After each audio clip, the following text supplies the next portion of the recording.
Hey guys, welcome to the first edition of Collector Cash, at least the first official one. We're going to start with a pretty heavy hitter. This is the Hyperkin Duchess for the Xbox. I think it works with the One, the Series X and S, and Windows 10 and 11. Yes. So it claims to have Hall effect sticks, which is awesome.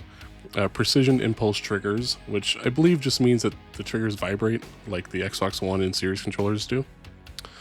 It's also got a share button, added bumpers, vibration, and a detachable USB-C cable, so it is wired.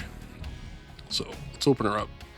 I've opened it up before, and I've used it maybe twice ever. 2002 to 2024.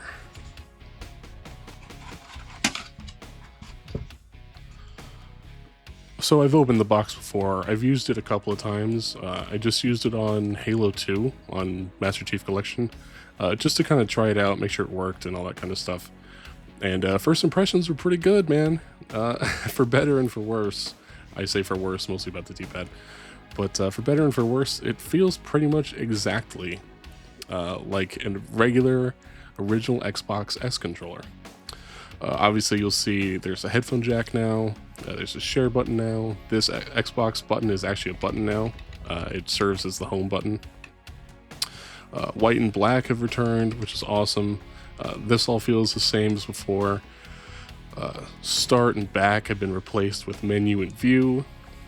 You have these shoulder buttons now.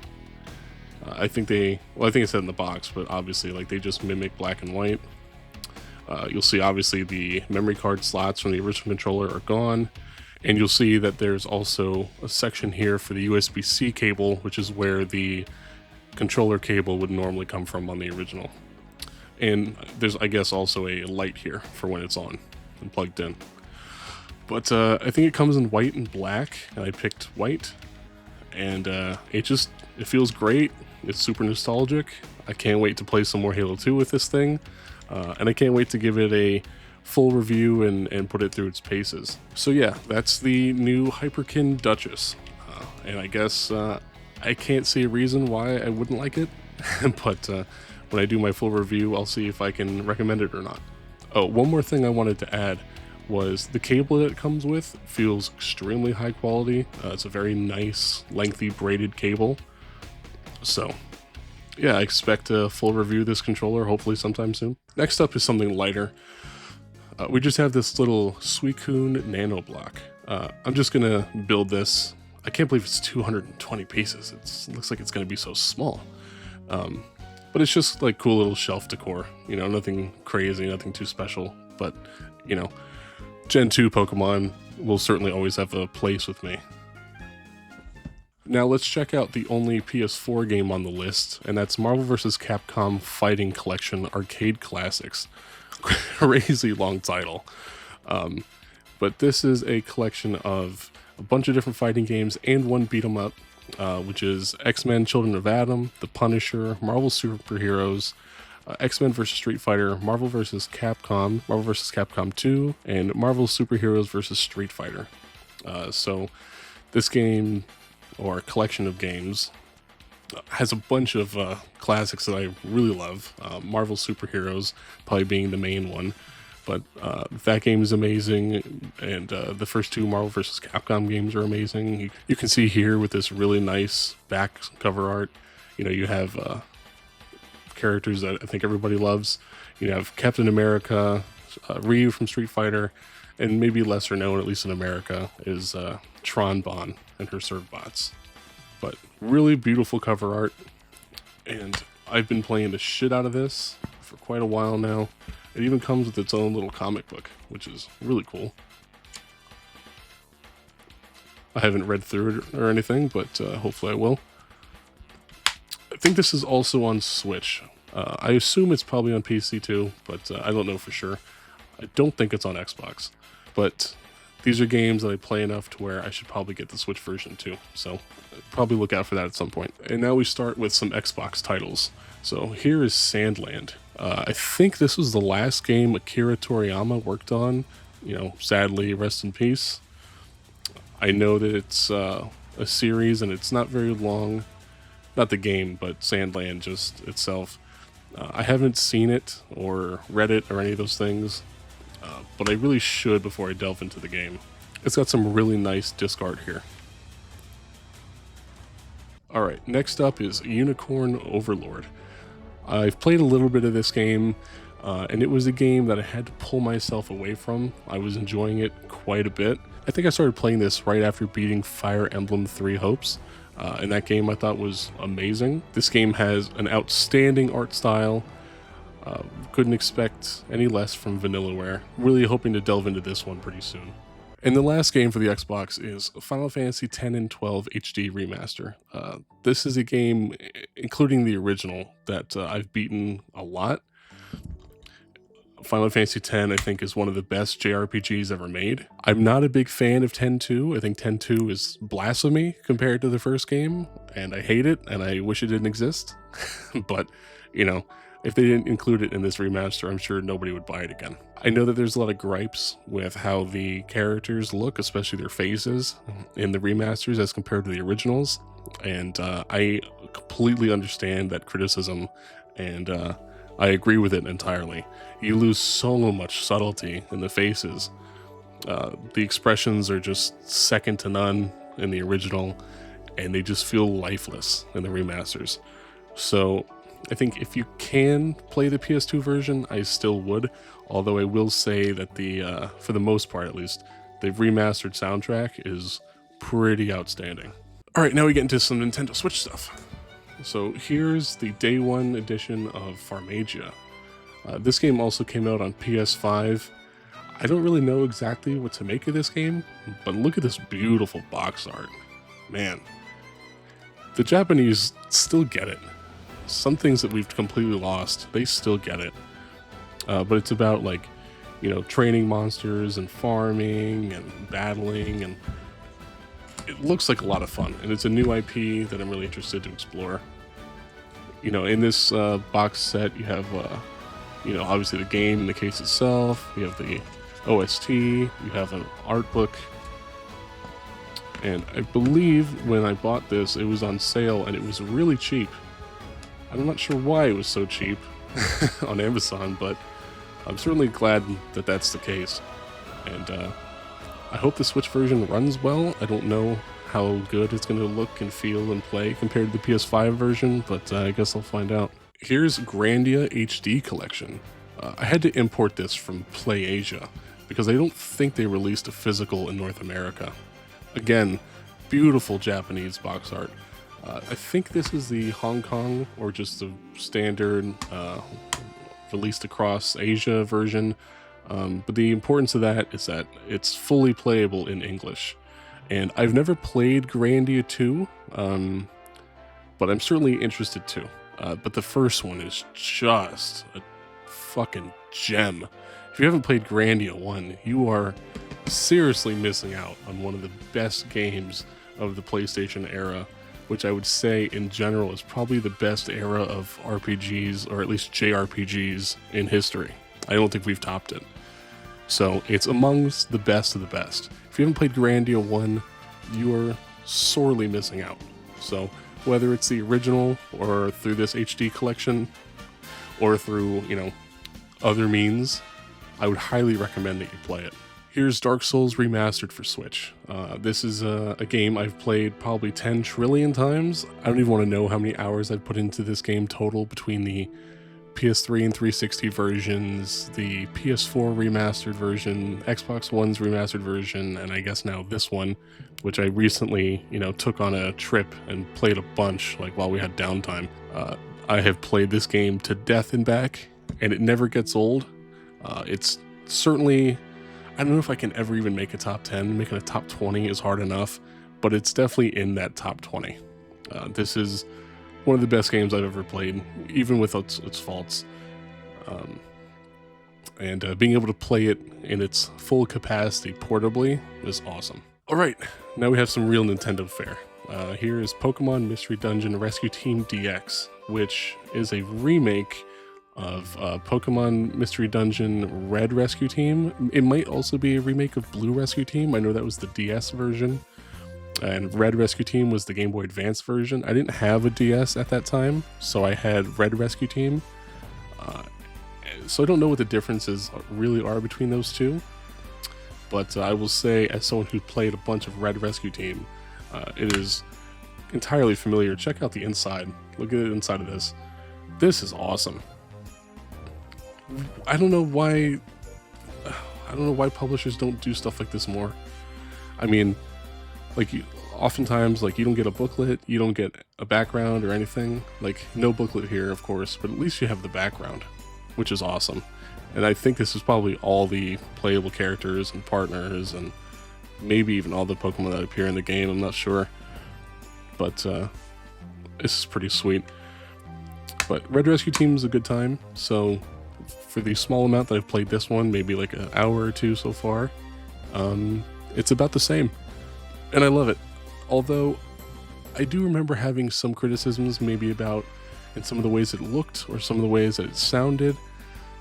I wish I could be more specific, but it's been a while and I don't remember. But hopefully I get to talk about this game more in this future. And here's some more Pokemon. Here's Pokemon Scarlet. When choosing between Scarlet and Violet, I kind of thought that Koraidon, this Pokemon, looked better. And it's usually kind of how I pick which version I'm going to get, if I don't get both off the bat, which I didn't in this case.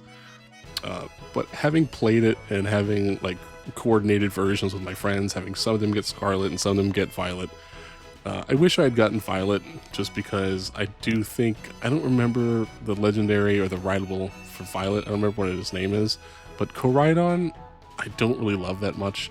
He's got like these big wheels, like he has one here, and you can kind of see it on the cover. He's got one here, but he doesn't use them when you ride them. Like, he just like runs like normally, and it's weird. And the other one is like way cooler. So I wish I'd gotten Violet. But I'm sure I'll pick that version up, and I'll do it with the version that comes with all the DLC. But I have played a crazy amount of this game. I streamed it once, which you can watch on the channel. I took the stream archive from Twitch, and I uploaded it to YouTube in its entirety. Yeah, I think that this game has like technical problems. It's a little low res. It's not very good in the performance department. But I can get over that. If the game is good, I can get over it. And I did, and I had a lot of fun. And I think I have a mostly complete Pokedex.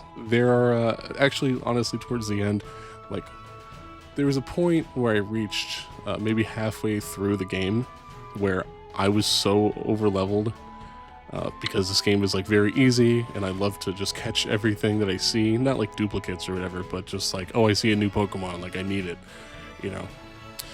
And so I got like so over leveled that I ended up saying like, well, like, I need my Pokemon to like obey me. Like, I'm catching Pokemon that are like really strong and that like I don't have the badges for.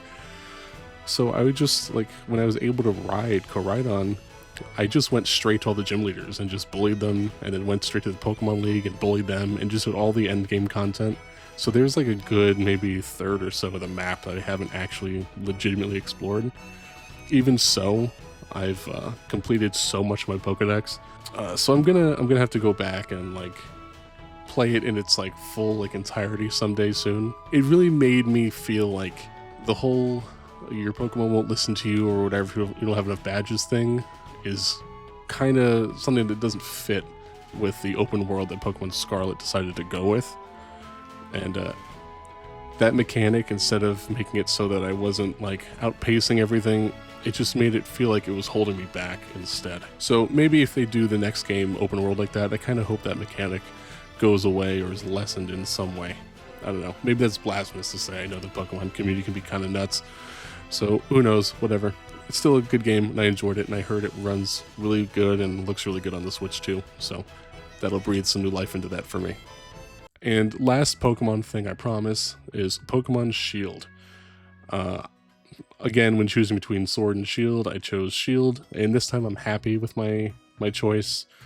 The other one, I don't remember. I don't know this legendary's name or the other one. I haven't kept up with Pokemon like proper in such a long time. I really fell off after Gen 4. Once like Gen 5 came around, I was like not interested, and so I really fell off. I kind of regret that, but I understand why that happened. But I think this one looks a lot better than Swords, so I'm really glad that I went with this. This game had a very insufferable intro, I remember. Look at the inside of this case. Sorry, the ring light is such a pain in the ass with its reflectiveness, but you can see the whole map here, which is really cool. I think, actually, let me go back. I think Scarlet had that too. Yeah, Scarlet does have that. And that looks dope too. Shield, I remember, I haven't played too much of it, maybe a few hours. The intro was really painful. The characters are awful. Some of the music was abysmal, and I hated it. Some people seem to really like it. I'm not one of those people. The wilderness area is awesome, but it's sad to know that that's like the only spot that's like that. It's not nearly big enough. It feels like a demo for Scarlet. But a lot of the like clothing customization options are good and actually better, like way better than the Scarlet. So at least there's that. But I will go back to Shield at some point soon. I don't want to really beat and like destroy Shield the way I did with Scarlet yet. I really want to go back and beat, hell, I don't think I ever beat Gen 4.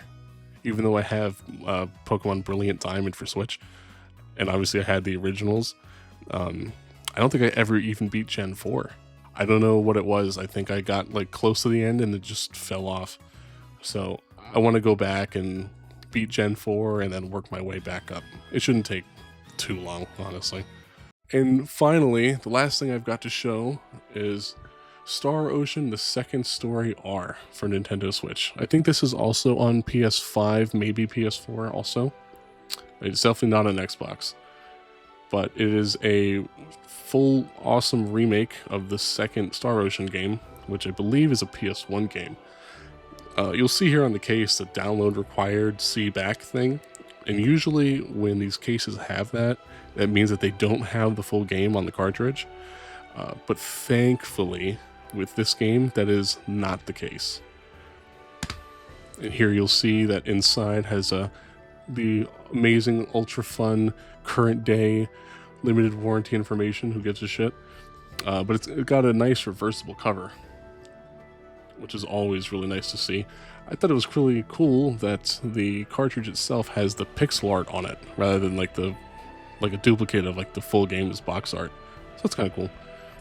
Star Ocean is a series that I've barely touched. The one I've probably played the most was the newest one, and I'm struggling to remember what it's even called, but I played it on Series X. Star Ocean is a series that I've always really wanted to play. When I first got introduced to the series, it was through magazines that were showing off Star Ocean 3 till the end of time, and it always looked so cool to me. I really wanted it, and we didn't have a lot of money growing up, and I had to be very picky with my games, so my mom wouldn't get me that one. I probably had already gotten something recently or whatever, because back then, PS2 days, like it was just banger after banger. Yeah, that's a game I've always really wanted to play. It's on my bucket list, but because I haven't played it, I'm gonna play the first two first before I get to that game, and I'm really excited to get there because it's something that's always interested me.